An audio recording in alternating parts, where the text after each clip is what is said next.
Video corto para recordarles que el 80% de casos de lobotomías en Colombia fueron aplicados en mujeres.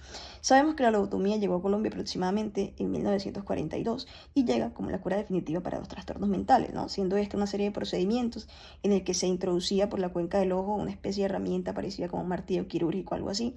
Se llevaba hasta la parte del cerebro y se hacían movimientos bruscos para desconectar el lóbulo frontal del resto del cerebro. Se buscaba causar una lesión cerebral y pues era la cura definitiva.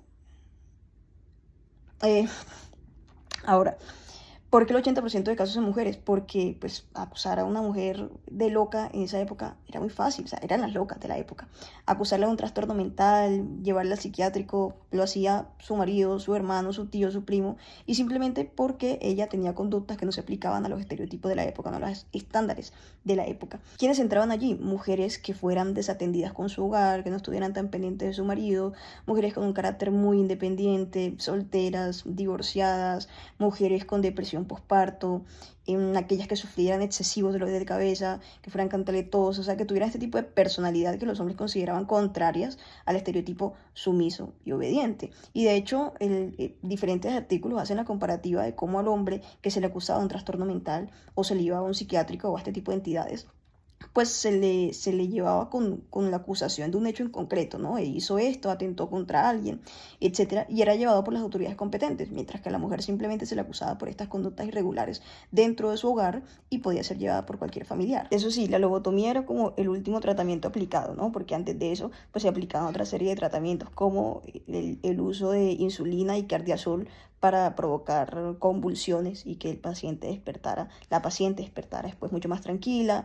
Posteriormente, si no servía, le aplicaban electrochoques y finalmente iban por la lobotomía. El resultado es que las mujeres perdían completamente la noción de su ser, de su personalidad, pérdida de emociones, pérdida del habla, apatía general frente a la vida, corporalmente se volvían lentas, pesadas y bueno, terminaban siendo sumisas y obedientes. Se supone que la primera lobotomía fue practicada en Bogotá en un centro psiquiátrico llamado el Asilo de Locas. Aquí tenemos un informe de una de las primeras lobotomías practicadas en Colombia. No sé si corresponde a la misma, pero vamos a leerla. Esta es de 1943, recién llegada la lobotomía a Colombia. Entonces dice, por tercera vez reingresó y pasó a ser candidata para la lobotomía prefrontal a fines de 1943 después de un tratamiento por electrochoques. Luego de la operación fue llevada por su esposo a casa, en donde se mostró descuidada enormemente en su persona y con los niños, de comportamiento pueril con un cierto grado de irresponsabilidad en cuanto a sus deberes de esposa y de madre se refiere, eufórica y con accesos fáciles de excitación psicomotriz, que el esposo encontró incompatibles